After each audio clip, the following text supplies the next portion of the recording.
हरियाणा की हर अपडेट के लिए बेल आइकन दबाएं और सब्सक्राइब करें STV हरियाणा न्यूज। खबर देख रहे हैं आप और मैं हूं आपके साथ सोनिया सतानीता।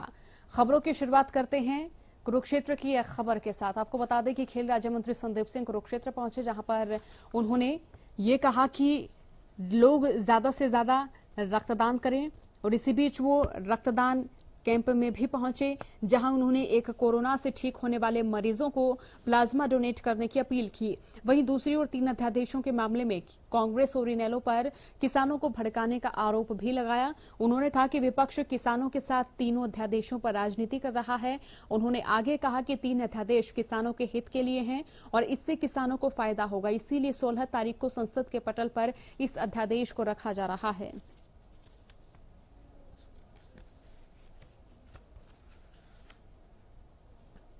सरकार ने कुछ भी मनाही नहीं की है। आप उसी तरीके से खरीद होगी, MSP जो है उसी तरीके से आपको मंडी में जहाँ लेकिन ये कुछ न कुछ भ्रष्टाचार चीज़ें हैं जो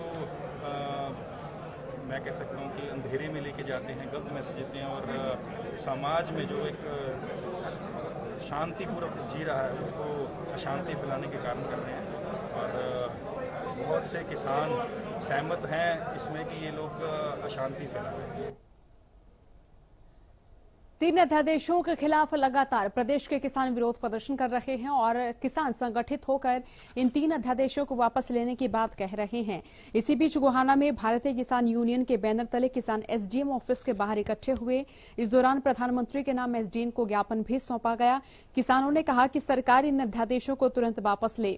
उन्होंने कहा कि सरकार मीटिंग के जरिए किसानों को गुमराह करने का काम कर रही है। किसान किसी भी कीमत में मानने वाले नहीं है। किसानों की सरकार से कोई और मांग नहीं है। किसान चाहते हैं कि सरकार इन 3 अध्यादेशों को तुरंत वापस ले, नहीं तो किसान 20 सितंबर को प्रदेश को जाम करने का काम करेंगे।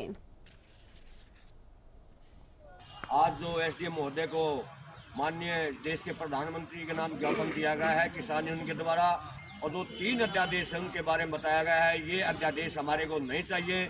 ये अध्यादेश किसानों के डेथ वारंट के बराबर हैं। हमें तो किसान के हित के होती है, किसी किसान संगठन की और देश के किसी भी नागरिक की इन अध्यादेशों की मांग नहीं थी।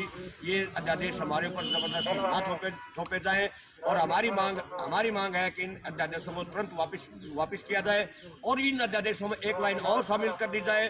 हमारा जो MSP का है वो खरीद का गारंटी कानून बनाया जाए। और आज हमारे किसान लीडरों को कृषि मंत्री ने दिल्ली बुलाया है। हम अनुरोध करते हैं कि हमारे को गुमराह करने की कोशिश ना की जाए।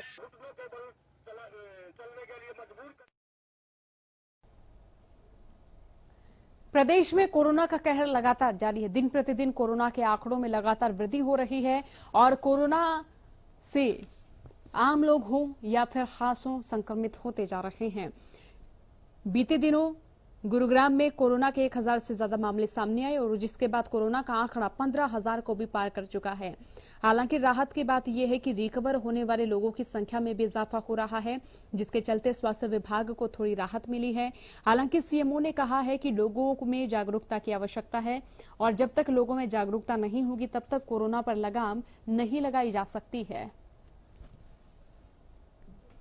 मैंने देखा कि ज्यादातर लोग इवन अगर कार में जाते हैं तो ये मान के चलते हैं कि हमें नहीं होगा, वो मास्क नहीं पहनते। जबकि ये बहुत क्लियर बताया गया है कि आप चाहे अकेले ट्रेवल कर रहे हो या साथ में फैमिली भी हो तो आप हमेशा मास्क पहनिए।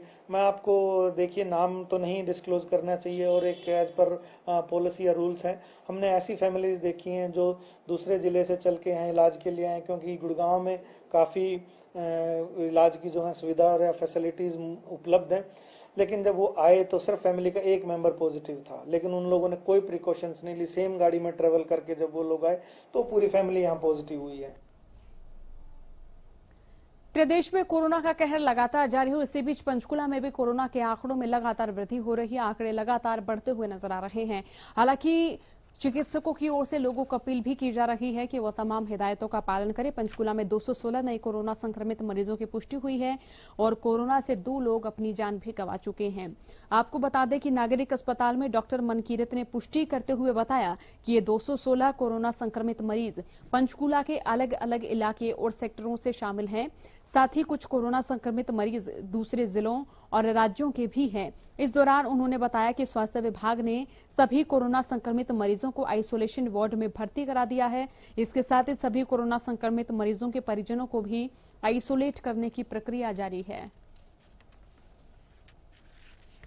कल शाम से लेकर अब तक 216 केसेस पॉजिटिव आए हैं जो सैंपल करवाया था, और अभी उन पे हम पूरा डिटेल देखेंगे कितने पंचकूला के हैं और कितने बाहर के हैं। 216 हैं। जो डेथ्स में अभी तक 2 रिपोर्ट हुई हैं रिपोर्ट, बट ये भी पता लगा है कि उनको और भी काफ़ी प्रॉब्लम्स थी, जैसे कोई क्रॉनिक किडनी डिजीज थी, हाइपरटेंशन थी, तो और इसके बारे में अभी जानकारी मिल रही है।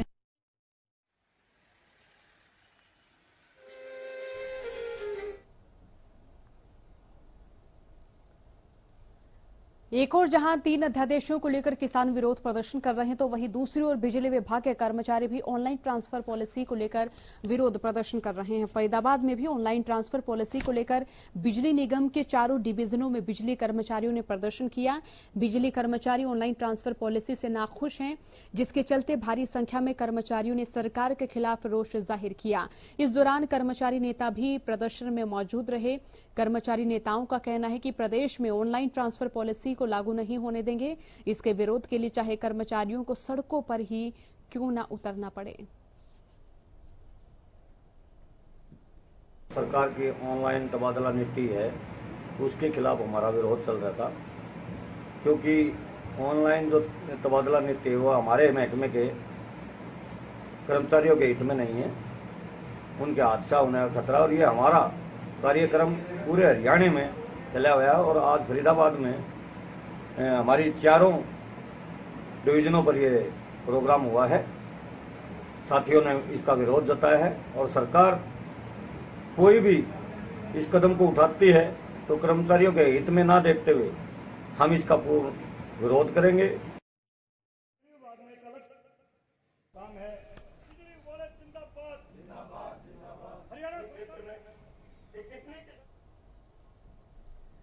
प्रदेश में बिजली संकट ग्रामीण क्षेत्रों में गहराया हुआ नजर आ रहा है। इसी बीच सरकार की ओर से लगातार कहा जाता है कि प्रदेश में तमाम सुविधाओं को वो प्रदान कर रही हैं, तमाम नागरिकों को तमाम सुविधाएं मिल पा रही हैं, लेकिन नारनौंद उपमंडल के गांव माजरा में बिजली की परेशानी से जूझ रहे लोगों ने मंगलवार को पावर हाउस बंद कर दिया।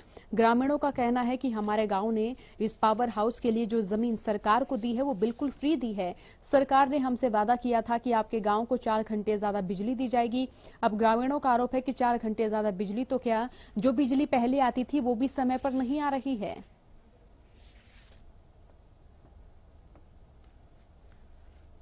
15 दिन में चल चुकी है, और आज 17वां दिन फिर दिन में चल रही है। लाइट हमें रात के नंबर थे जो हमारे 15 दिन के, और रात को नहीं चला जाए। रात अब टाइम जीरी यार हमारा सफेद झंडा निकला हुआ, जीरी में अब काफी नुकसान होगा, इसलिए हमें आए थे जी। इसने गांव ने या जमीन जो दे रखी है जहाँ हम खड़े हैं, या फ्री फंड की दे रखी है सरकार को, और ये कहा था भाई 4 घंटे बिजली आपको एक्स्ट्रा मिलेगी।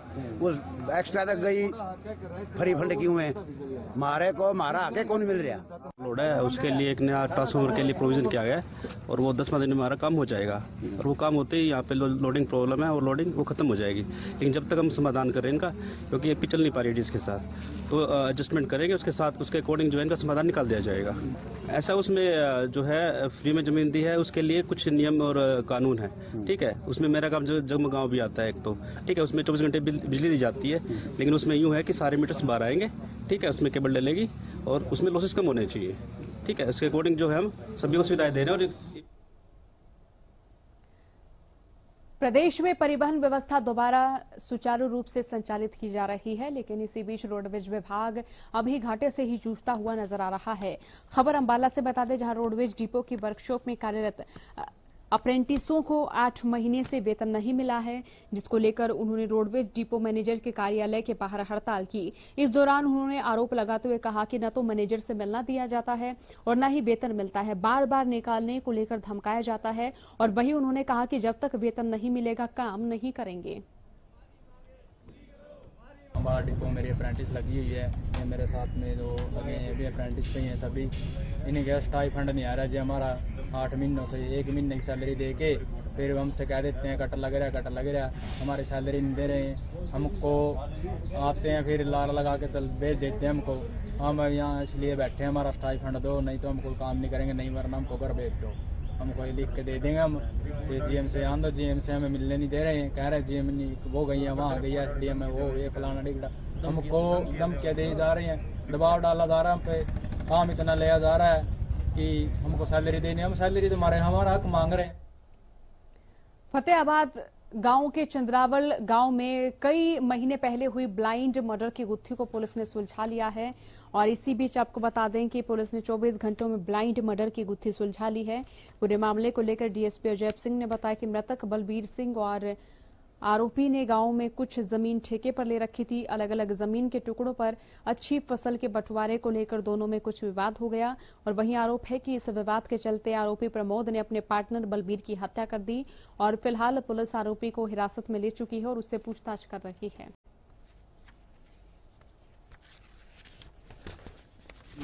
डेड बॉडी खेतों में मिली थी, जिस पर 302 का मुकदमा दर्ज करके हमारी थाना पुना की टीम द्वारा इन्वेस्टिगेशन अमल में लाई गई थी, जो हमारी टीम ने 24 घंटे के अंदर अंदर आरोपी को काबू कर लिया जाए, जिसका नाम प्रमोद है। उसने अपने जमीन के बंटवारे के संबंध में कोई डिस्प्यूट होने पर बलबीर की हत्या कर दी थी। जमीन ठेके पर ली हुई है और उसको बंटवारे के संबंध में जो खर्चा खुर्चा जो लगा है उसके संबंध में उनका विवाद हो गया था, जिसके कारण उसने उसकी हत्या कर दी। रेवाड़ी के गांव में दो पक्षों में जमकर विवाद हो गया और ये विवाद इतना ज्यादा बढ़ गया कि मामूली कहासुनी को से लेकर ये विवाद खूनी झड़प में बदल गया। खबर गांव कढ़ू भवानीपुर से है, जहां बीती रात दो पक्षों में खूनी झड़प हो गई। मामला पुरानी रंजिश का बताया जा रहा है। पुरानी रंजिश को लेकर दोनों पक्षों में कहासुनी हुई और कहासुनी इतनी बढ़ गई कि एक पक्ष के लोगों ने दूसरे पक्ष के लोगों पर लाठी डंडों से हमला किया। इस झगड़े में एक की मौत हो गई जबकि एक घायल हो गया। मृतक को घायल युवक आपस में पिता पुत्र बताए जा रहे हैं। मृतक राजपाल पूर्व सैनिक बताया जा रहा है और वहीं झगड़े में नरेंद्र नाम का युवक घायल हो गया है। फिलहाल पुलिस ने मृतक के बेटे की शिकायत पर आरोपी पक्ष के आधा दर्जन लोगों के खिलाफ हत्या और अलग अलग धाराओं के तहत मामला दर्ज कर जांच शुरू की है। आपस में कहासुनी को लेकर के शाम को झगड़ा हो गया था। तो एक व्यक्ति जिसमें एक्सपायर हो चुका है, एक व्यक्ति के मामूली चोट आई। इस संबंध में कोर्ट द्वारा पोस्टमार्टम करा रहे हैं, उससे स्थिति स्पष्ट हो जाएगी। एफआईआर दर्ज की जा चुकी है, कार्रवाई जारी।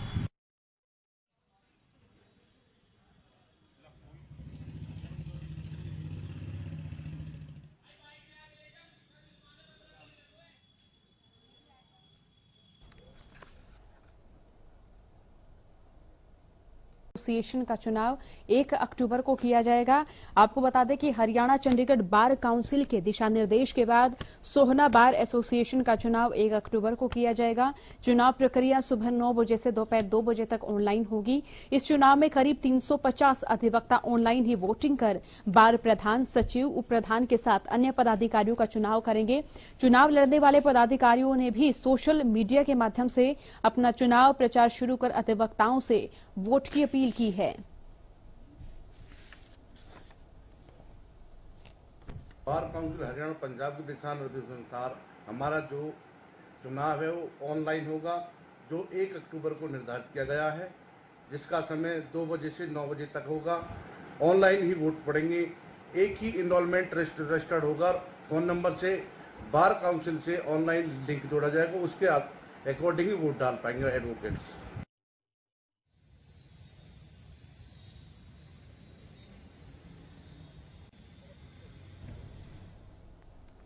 वहीं गोहाना के ककाना गांव में बिजली कर्मचारी बिजली की चोरी पकड़ने गए थे, लेकिन उसी दौरान ग्रामीणों ने उनकी जमकर लाठी डंडों से पिटाई कर दी, जिसके बाद नाराज बिजली कर्मचारियों ने एक्सीएन ऑफिस के बाहर धरना दिया और ये धरने का दूसरा दिन है। इस दौरान धरने पर बैठे बिजली कर्मचारियों ने पुलिस अधिकारियों और बिजली विभाग के अधिकारियों के खिलाफ नारेबाजी की और चेतावनी देते हुए कहा कि अगर आरोपियों को गिरफ्तार नहीं किया तो पूरे गोहाना में बिजली की सप्लाई बंद करने से पीछे नहीं हटेंगे।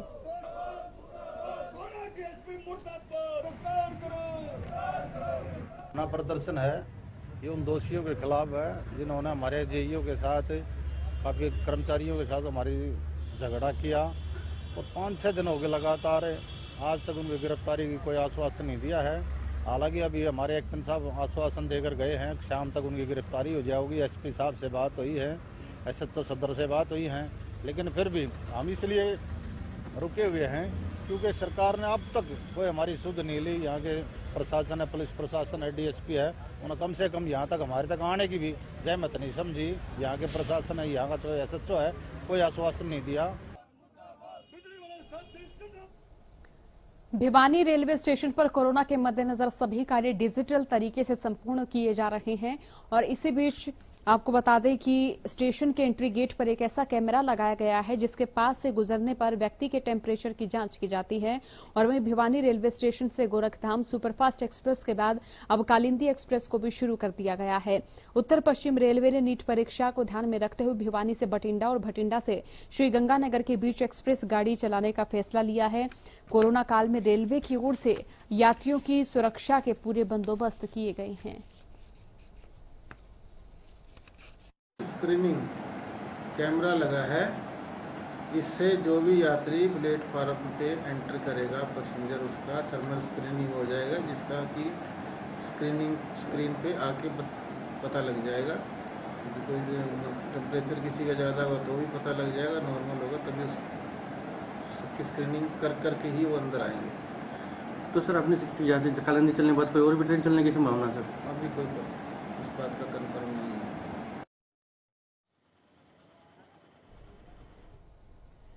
और वहीं कुरुक्षेत्र में राइस मिलर्स एसोसिएशन ने एक बैठक की। बैठक में उन्होंने कई निर्णयों पर चर्चा भी की। राइस मिलर्स एसोसिएशन के प्रदेश अध्यक्ष ज्वेल सिंगला ने कहा कि सरकार ने कुछ ऐसे कानून बना दिए हैं जो राइस मिलर्स के लिए पूरा करना मुश्किल है। उन्होंने कहा कि प्रदेश के राइस मिलर ने फैसला लिया है कि जब तक प्रदेश की सरकार राइस मिलर के बनाए नियमों को सरल नहीं करती और थोपे गए काले कानून वापस नहीं लेती, तब तक प्रदेश में मिलिंग का काम नहीं होगा। सभी राइस मिल को बंद किया जाएगा। राइस मिलर्स एसोसिएशन का कहना है कि अब प्रदेश में आड़ती, राइस मिलर और किसान प्रदेश सरकार से मिलकर लड़ाई लड़ेंगे।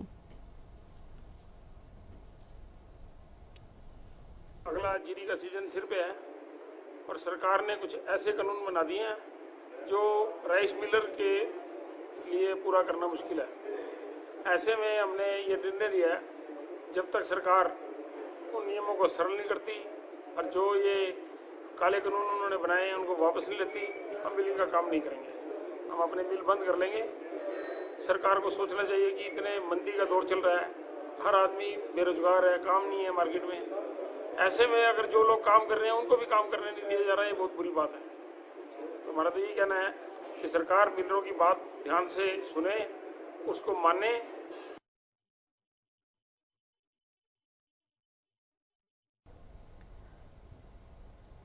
अंबाला का जगाधरी चौक इन दिनों पार्किंग का अड्डा बन गया है। आपको जानकारी दे दें कि यहां पर वाहन इकट्ठे होते हैं और पार्किंग का अड्डा यहां पर नजर आता है। लोग बीच सड़क अपने वाहन खड़े कर देते हैं और खरीदारी करने लगते हैं, लेकिन वाहनों की वजह से दिन भर जाम की स्थिति शहर के इस मुख्य चौराहे पर बनी रहती है।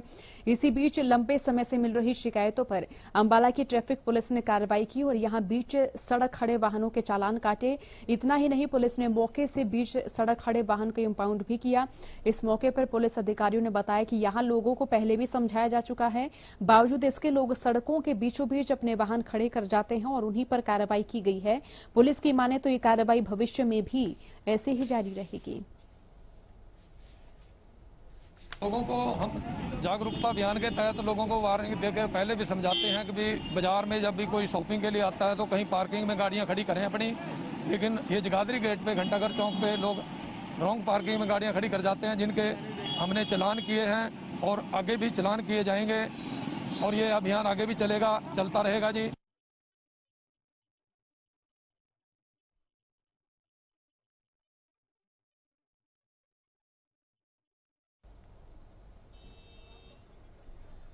और वहीं ट्रैफिक पुलिस लगातार अपनी कार्यवाही तेज करने की कोशिश कर रही है। प्रदेश भर के तमाम इलाकों में ट्रैफिक पुलिस की मुस्तैदी बढ़ा दी गई है। इसी बीच फरीदाबाद में ट्रैफिक पुलिस ने यातायात के नियमों को तोड़ने वालों के खिलाफ कार्रवाई शुरू कर दी है।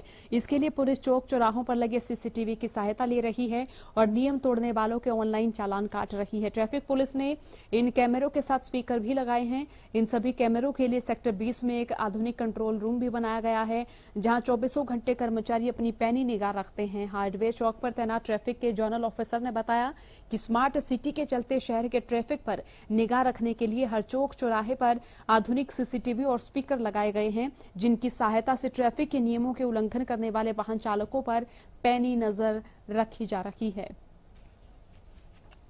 अभियान के तहत हर एक चौराहा या कोई कट है उन पर कैमरे भी लगाए गए हैं व स्पीकर भी लगाए गए हैं। तो स्पीकर पर आम आदमी को सूचित भी किया जाता है कि आपकी गाड़ी जेब्रा क्रॉसिंग क्रॉस कर गई या कोई विदाउट हेलमेट है, उसकी हमारे यहाँ कंट्रोल रूम बना दिया गया फरीदाबाद में, जिसके हमारे मुलाजमान बारीकी से जांच कर रहे हैं। जो भी ट्रैफिक चलाने में हेलमेट नहीं लगाएगा या सीट बेल्ट नहीं लगाया, जो कैमरे की निगरानी में आ जाएगा, सीसीटीवी कैमरे की, उनका चालान उनके घर में पहुंचाया जाएगा। और सबसे बड़ी बात इसमें यह है कि कोई भी आदमी जो अपराध करके और निकलेगा तो वो भी उसकी जद में आ जाएगा, तो इससे अपराधों में भी काफ़ी कमी आएगी।